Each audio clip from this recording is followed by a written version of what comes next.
La Guinée équatoriale a décidé de suspendre tous les vols internationaux du 6 décembre 2021 au 2 janvier 2022 afin d'éviter l'arrivée sur son territoire du nouveau variant Omicron. Le décret présidentiel pris mercredi réinstaure par ailleurs un couvre-feu supprimé le 15 novembre de 23h à 6h et impose l'obligation vaccinale à tous les résidents dans le pays, équato-guinéens ou étrangers. Ce même décret souligne toutefois que le nombre de nouveaux cas positifs au Covid-19 dans le pays est en baisse avec un taux de positivité de 0,4%. Malabo avait étendu le 17 septembre de manière drastique l'obligation vaccinale à tous les fonctionnaires, mais aussi à toute personne effectuant physiquement une démarche auprès d'une administration. «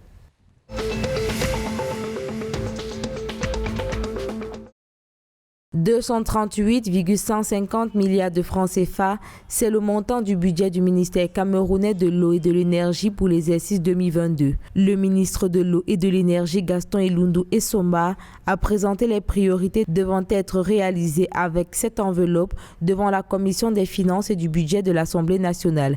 Ainsi, pour la phase investissement public, plusieurs objectifs devront être atteints. Les ressources du programme offre d'énergie 137,568 milliards de francs CFA vont contribuer à l'augmentation de la production d'énergie électrique ainsi qu'à la sécurisation et l'extension du réseau de transport afin d'améliorer le taux de couverture du territoire national. La mise en service de l'usine de pied de Lompangar et du barrage de Mainveleux devra également être effective. Par ailleurs, la finalisation des projets de transport, notamment la construction des lignes Yaoundé-Abomban et Kansamba-Bafoussam, est également prévue pour cet exercice.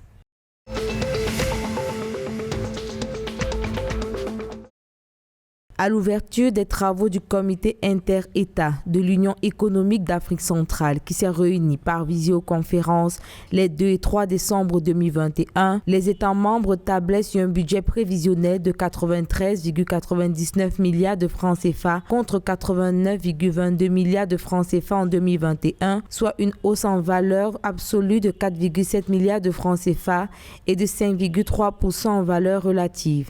Cette hausse devrait être soutenue par le renforcement du recouvrement de la taxe communautaire d'intégration, principale source de financement de la communauté, la mobilisation plus accrue des financements extérieurs, l'amélioration du recouvrement des recettes propres par la mise en place de nouveaux mécanismes de financement, notamment pour les écoles de formation. En termes de réalisation prévisionnelle, le budget 2022 devrait permettre la transformation structurelle des économies de la sous-région, la diversification des moyens de production pour se départir de la dépendance des ressources pétrolières, une meilleure intégration des chaînes de valeur, entre autres.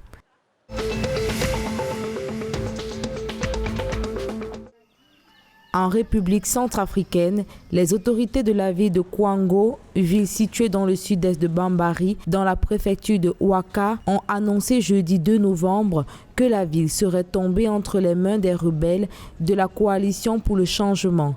Les informations font état de combats entre les rebelles et l'armée.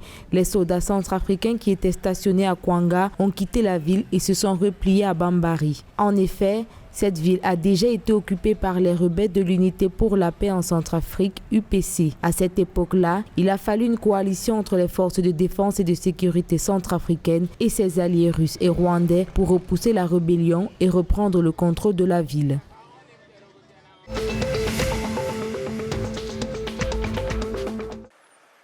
Le gouvernement gabonais, par la voix de la ministre de la Justice, Herline Antonella Dembet, annonce la réfection imminente de toutes les prisons du pays. Dans le détail, dans un mois environ, les femmes vont déménager de leur quartier et vont intégrer un nouveau quartier dans lequel il y aura toutes les commodités pour que les droits de l'homme puissent être respectés.